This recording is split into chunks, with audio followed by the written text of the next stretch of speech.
Good evening and welcome. Oops, I'm not in the picture. I gotta get myself in the picture. Oh, Beth's laughing again. Oh, she's back. Oh, anyway, good afternoon, everybody. I'll tell you what a day. Still waiting for my haircut. Yes, I think we're gonna go into another COVID again. Oh, I don't know. Gosh, I don't know. Here we go. Hello, Beth. How are you? I'm great, Steve. How are you doing? I'm sorry about your haircut. Oh no, it's dreadful, isn't it? You want to nip over to Wales? All open Oh, there.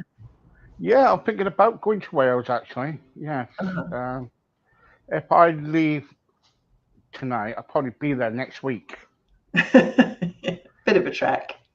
Yeah. I might go by boat or something, go along, on a boat, even though the boat might sink. But anyway, so yes, welcome back. What was going to say? What was my title going to be? Oh, hang on for a second. Unprofessional, this isn't it? Terribly, isn't it? Anyway, I wanted to kind of like when I asked you earlier on about what we were going to talk about, Yeah. and you came back with a title, and it was really good actually, and because you know we don't think about ourselves quite a lot, do we? And I was looking at a title earlier, and it says here, wondering what does it mean to be your own best friend, about loving yourself, and that's really part of your title, isn't it? Yeah, absolutely, definitely. It's about being your own best friend. Yeah. Yeah. Yeah. So I mean, sorry, go on. go on. So what do you mean by that? Well, this podcast. Excuse my cat in the background. Oh, This whole show. She's called Loki. She's very naughty, but I don't know. She's busy hunting something, I think. Anyway, this whole show is about kindness, and it's also, you focus on people who've been through tough times, all sorts of experiences, and kind of recovered and moved on from them. And I certainly found in my experience that key to that process was developing a better relationship with myself, because I have to live in my own head 24/7. I'm the one person that I'm going to take with me on every single moment of my journey through the whole of my life. So depending on what that relationship with me is like, it will either be, a great road trip, lots of fun, or it'll be a living hell, So we do have a choice, and I definitely recommend it's the most important relationship to nurture. I used to hate myself. Me too. I used to hate myself. I used to like a long time ago when I was going through a rough patch with my mental illness. I kind of like used to wake up in the morning and I was thinking, what have I done? You know, I hate myself. I want to get rid of myself and everything. But you're right, really, because we are in our body. This is our body, and what we do with it, it's at the end of the day, it's up to us. But also, we've got to start liking ourselves, and we've got to, kind of like love ourselves too. No, Yeah, I would say love the hell out of yourself. You know that Whitney Houston song, The Greatest Love of All, that's all about self-love. And the thing is, it's not a concept we're particularly comfortable with, because we think, what does that mean? You've got a big ego and you're all self-centered and you're a bit vain and stuff. But the thing is, nobody else needs to know how much you love yourself. This is all happening in your mind, just like the toxic voices and the cycles of thinking that we have that go on in our own minds. We can just choose to swap those for, someone who's totally your best friend, who's totally your cheerleader, who will absolutely when you wake up in the morning and you go, oh God, and I'm going to do this, I feel such a fraud or such a failure or, whatever, not feeling up to it. That voice will come in and go, no, you'll be fine, you've got this, you're going to be all right, So yeah, it makes all the difference in the world. What we're saying to ourselves all day, every day. Yeah, but some people, it's like after Christmas, though, isn't it? It's like when people say, right, I'm going to lose weight, I'm going to stick at it, and I'm going to be free. And come February, they go, oh, I can't be bothered with this. And then they start looking in the mirror and thinking, oh, I hate myself. And they kind of they put themselves down quite a bit, don't they? I do it. I'm guilty of it. And about loving yourself is, if I went to a friend and say, I've got to start loving myself, and they say, well, what are you going to do? Are you going to do some selfies and go, hi? That. That's exactly. Not, you know what I mean? So, or, the other day I was winding my carer up. I went to a superstore and they got this lip gloss, this lip gloss. And I'm a bit of a character. You don't want to go shopping with me. It's so funny, really funny. I probably do. I bet it'd be brilliant. Oh, it is, yeah. That's the date, Steve. One day we're doing that. Oh, yeah, definitely. And I go into the superstore, and if I see anybody sad or thinking, I'll just go up to them and go, today is going to be a brand new day. Right? And all of a sudden, I said to the carer, I said, you cheer up too. And she said, what are you going to do? I said, what? And we went down to the bottom aisle, and they got all these guns, these toys and all that, mm-hmm. For the kids and everything. And the ones got darts in. You put a dart in and you fire it. Well, you were fire. There's a little boy came down and he said, hello. He said, do you like doing that? I said, yeah. Do you want to have a game of Cowboys and Indians? You can have that bow and arrow, and I have the gun. And one of the security staff come down and said, look, can you stop playing with the toys unless you're going to buy them?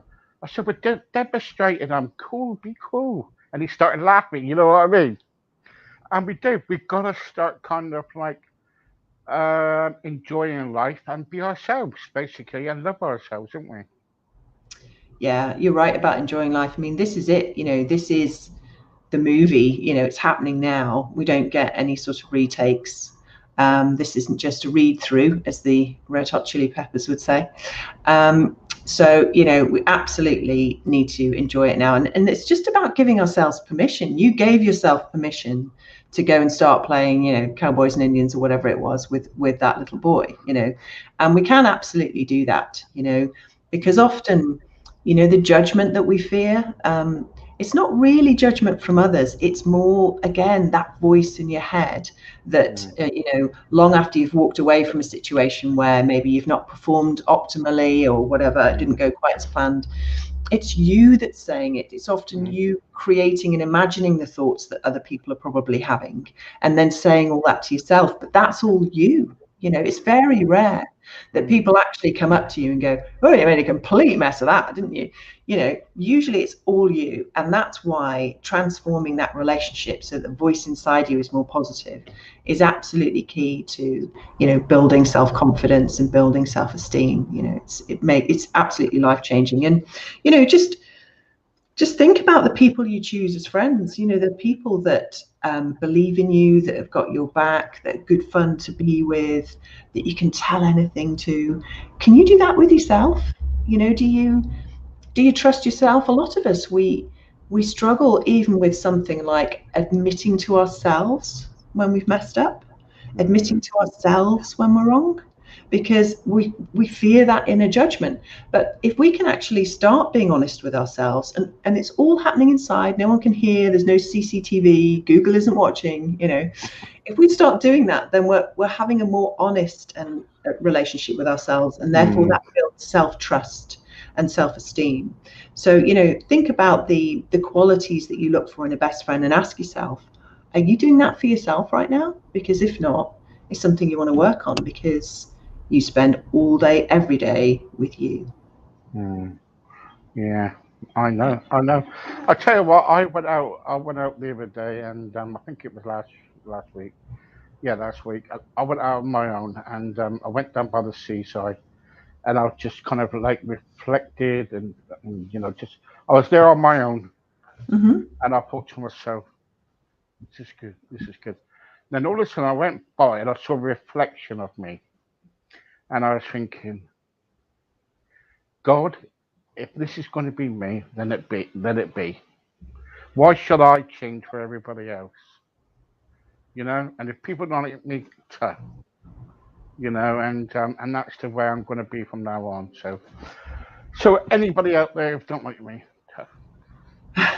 That is a brilliant observation. And absolutely, when we are starting to build a relationship with ourselves, again, just like a best friend, just like your partner, your romantic partner, you need to accept yourself as you are. You need to be able to be you around you, yeah, for all your pluses and weaknesses and whatever.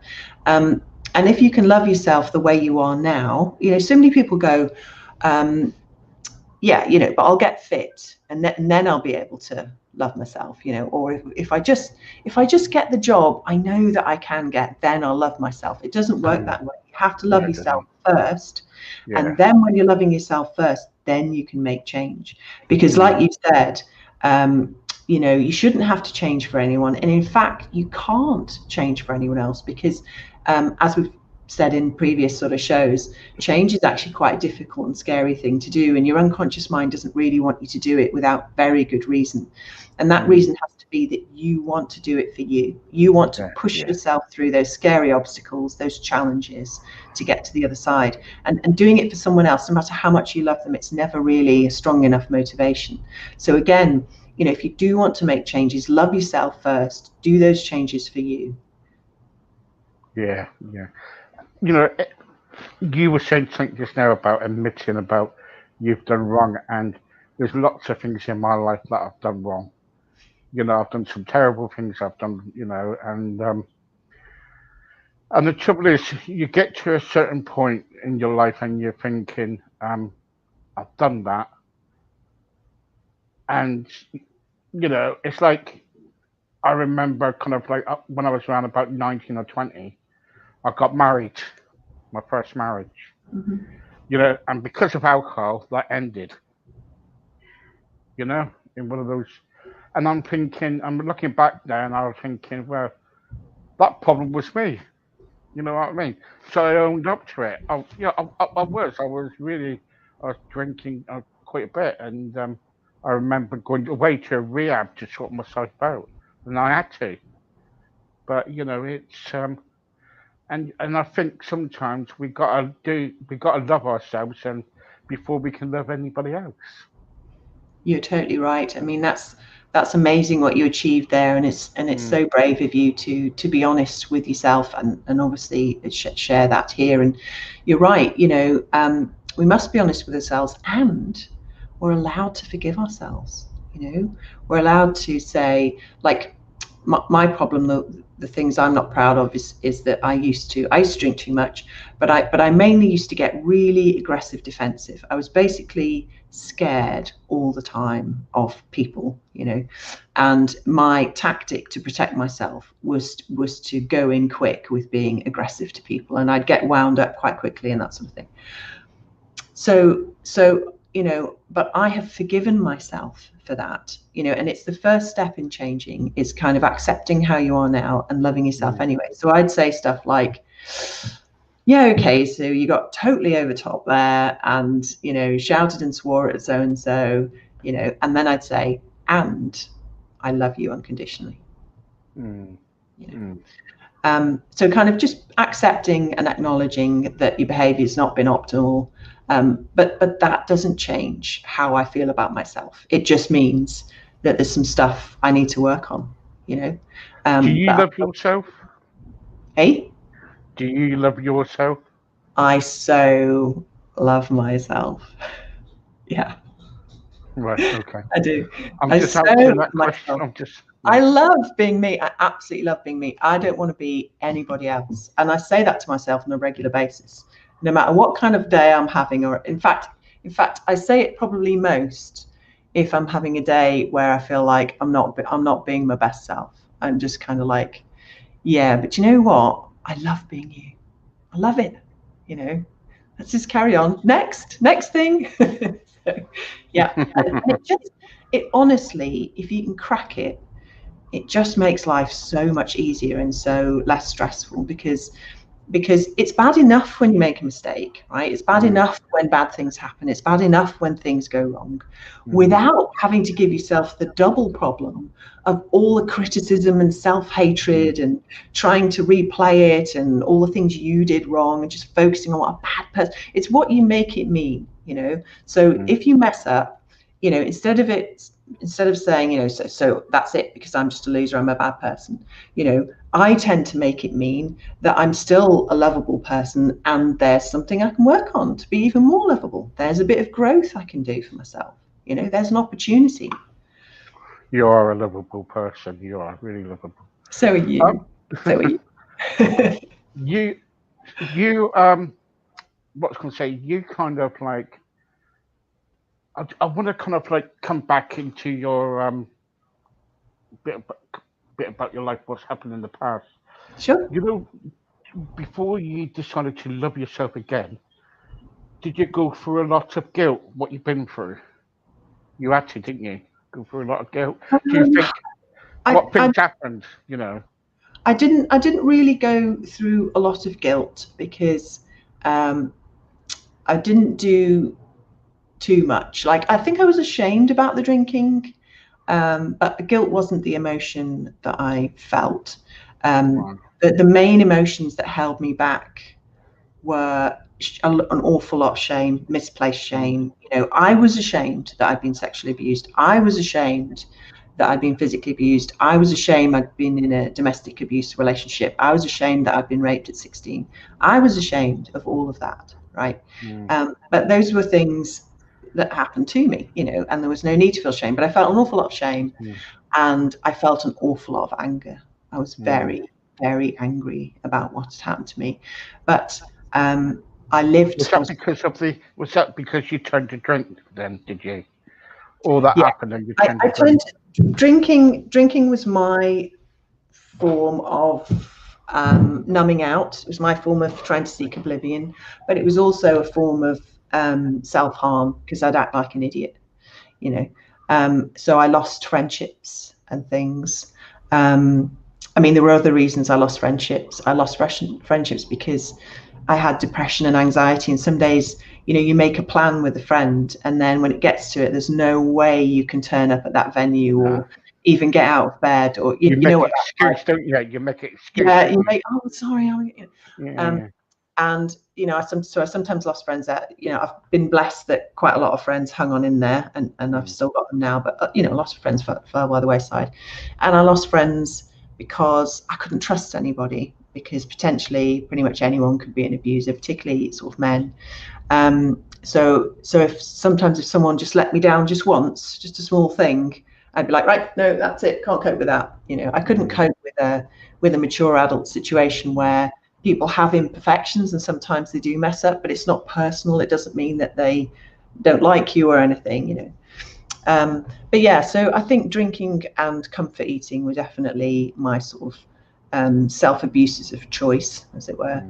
And yeah, I suppose I feel guilty a bit about, you know, having a go at people perhaps when they didn't deserve it and things like that. But the overwhelming emotions, you asked me actually about the anger, you know, drinking was kind of a way of literally trying to swallow down the anger. You know what I mean? I think, and I don't want to be too gendered about this, but women particularly have been socially conditioned in such a way that they need to be nice, and it's very difficult for women to express rage, anger, you know, those sorts of emotions, and so often they do turn it inwards on themselves, you know, in forms of self-abuse and things.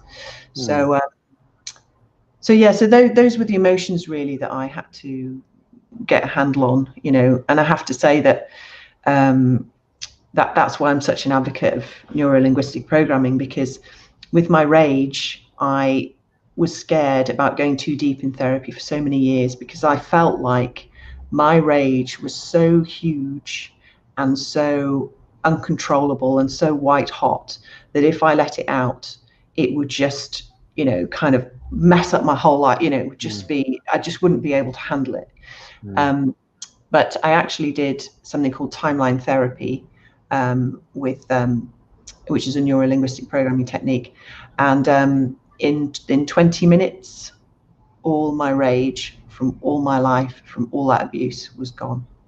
Well done. Well done. Just went. Absolutely incredible. Unbelievable. It was unbelievable. I couldn't believe it, but I knew that, immediately the next day, the day after that, I was thinking differently. I just felt so relaxed. My attitudes to things changed. Things felt possible again.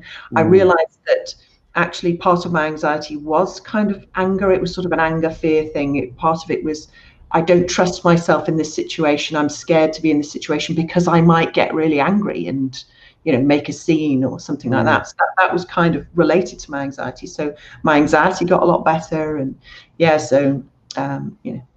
definitely recommend it to anybody. Yeah. NLP, fantastic stuff. When I used to, in my relationship, in my life, I had relationship problems, and with that, with that, it was all about, sometimes if something happened or something, like me and my partner split it up and she went off with my best friend. I remember that one. And I was thinking, what have I done? I ain't done nothing. And you get that, don't you? You're thinking, what have I done? You get all the guilt, and you start blaming yourself, and it just, especially when you've got children, because I had my children as well. And I remember coming back home once I was coming back home, and no, sorry, I was at home and looking after my children and something, and my wife walked in the door and she said, I want you to leave. I want you to go. I've met somebody else, and that was it. And it was more for me about the children, you know what I mean? Because the kids were more important than anything. Yeah. I'm sorry, but it was, it was. And I was thinking to myself, you, when am I going to see him again? What have I done? And all this lot. But then I realised that my ex was, seeing my best friend, who I'd known since I was around about 5 years old. But I seen it coming. I knew it was kind of like on the threshold of it. But it was just a complete shock and everything. But things do happen, and I think the trouble is, so. But then after that, I actually kind of like wake up and say, look, Steve, I know you're depressed and things like that, but you need to. It's all about life. Get back up again and do something. And people say to you, "Oh, get up and start doing things again." But it's right for them, isn't it? Yeah. It's hard, isn't it? Yeah. Depression is, it's a proper medically diagnosed condition. It's not about, pulling yourself up by your own bootstraps. It's not about having a stiff upper lip. There's a huge chemical imbalance in your brain. It's like trying to say to somebody who's depressed, oh, get out of bed and go out for a walk and you'll feel fine, is the same as trying to say to someone who's really, really drunk, right, sober up now, be sober. You can't. The alcohol is a chemical in your brain, and the lack of serotonin and dopamine and all that, they're not in your brain when you're depressed. You can't. That's science, that's chemistry. You can't think your way out of that. Yeah, it's so hard, though, isn't it? It's really hard. So how can we kind of like start loving ourselves? And so people's listening now, what advice would you give them? Well, I've got a few little tips, and people can feel free to get in touch for more sort of depth on it if they want. But so kind of like a positive sentence, I was saying, yes, I've messed up today, but I love myself unconditionally.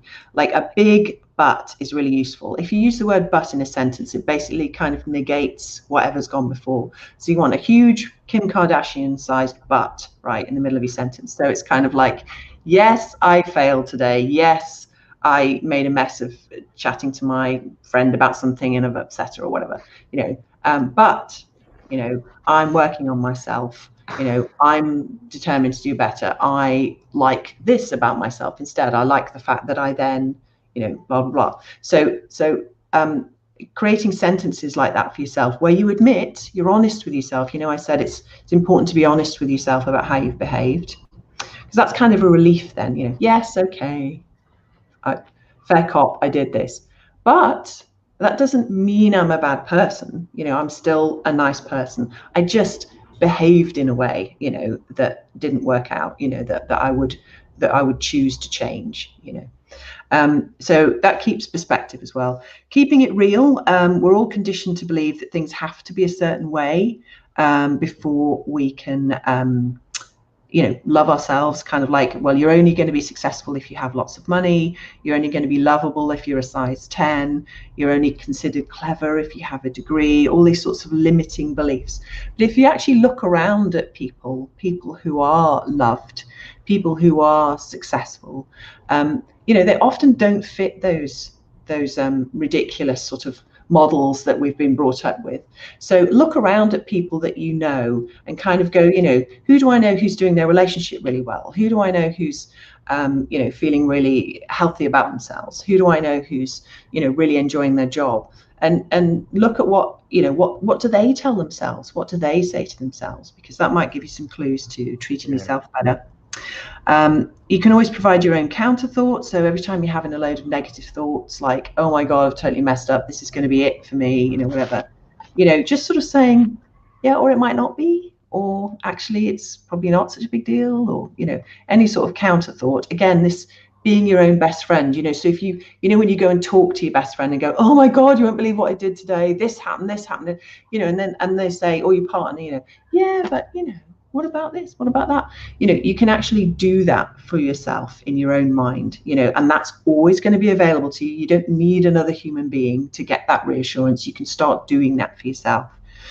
Do an awesomeness audit. So list all the great things about yourself, your experiences, qualities and achievements, and even create a collage of photographs where you're looking great, or if you've won medals or certificates or anything like that, because we pack all that stuff away in boxes, don't we? And we stick all those lovely photos in albums, and we just forget how awesome we are. So have that somewhere where you can see it, just while you're retraining your mind, and go, no, hang on, this is me, look, this is me, I'm great, I did this, I achieved that, I looked like that, fab, it's great. So feel free to do that. Daily summary, that's another one you can try. It's basically like a little bedtime story for yourself, where you get comfortable and you have a nice, calm, sort of best friend or loving parent voice for yourself. And just tell yourself 3 positive things that you've achieved today, praise yourself and assure yourself that this is evidence that you are, a great person, and that everything's okay, and that you're going to be fine, and that you like yourself. Because that's, again, what we tell our best friends. It's what we tell our children at night if they've not had a good day or whatever. We reassure them, and we absolutely can do that and need to be doing that for ourselves. We need that inner voice. And then just obviously, as I said before, give yourself permission, right? So be nice to yourself. So, sometimes you might do this with your kids, kind of like, I wouldn't normally let you watch TV till 9 o'clock or whatever, but I give you permission to have this as a treat. So give yourself permission to sometimes not show up for stuff and be okay. Give yourself permission to, cheat the odd time. Give yourself permission to spend some quality time with yourself. Give yourself permission to be brutally honest about things. Give yourself permission to have a whinge. Give yourself permission to have a wallow. Wallowing is really important with negative emotions. Grief, obviously, but also, heartbreak, frustration. what you're really doing is fully expressing that emotion and allowing it to flow through you, because emotions do flow through you like waves. Those chemicals will settle, those feelings will settle, and then you can start to think calmly about what you want to do in response to that negative emotion. But if you're constantly trying to push it down and you're criticizing yourself for feeling bad about something, it's not going to go away. You're just holding it in, really. Right. Yeah, so give yourself permission to be less than perfect and love yourself anyway, is the thought I'd leave you with. Good. Thank you very much. Thank you. It's a pleasure, as always. That was really good. Okay, don't forget, at the end of the day, yes, life is hard, but at the end of the day, we can still love ourselves. Whatever happens in life, we can, there's always, it's like when I was talking to you earlier, it was like when arrows come out to you, going out to you from a gun or something, or life is hitting you really hard, you know, we need to be kind of like ready and start kind of like stand up and say, okay, this was life, but I want to get up again and I'm going to carry on in life. Sometimes we feel like we don't want to get out of bed because it's not worth it. We're so depressed and whatever. But as I keep saying, never give up and keep going. And like Beth was saying, we are not perfect in any way. None of us is perfect. I'm not perfect, definitely. My wife would tell you that I'm never perfect. But we can start loving ourselves. And as we love ourselves, we can start loving others. And and that's the way it goes. Beth, thank you very much. It's a pleasure, as always. You're very good. Thank you so much. You're very And welcome. if you want to know about Beth's stuff, please contact her on our websites, which will be on our website in about 10 minutes when I do it. And in the meantime, thank you very much for joining. What have we got? Got any questions? Right, okay, quickly then, please. Um, Hi, Beth, thank you very much. Thank you for the chat. I really enjoyed it. Um, it's very difficult to love yourself if you've been through so much. Is that right? It's extremely hard and yet extremely necessary. I'm sure you know of other people who've been through tough times and who you feel compassion for. I'm sure you've at least seen a movie or read a book about a character where you felt, oh gosh, bless you, went through all that, and oh, you're amazing, and all that. I'm sure you've experienced that, and it's just doing that for yourself, because why not?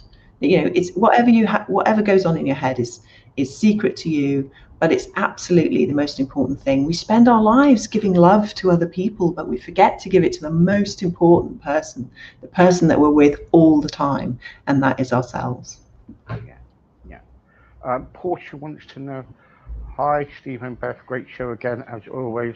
Love it. Um, I will this be continuing in the near future? Yes, it will be. It's up to Beth, but it will be. Um, you have to ask her. She's probably getting fed up with me by now.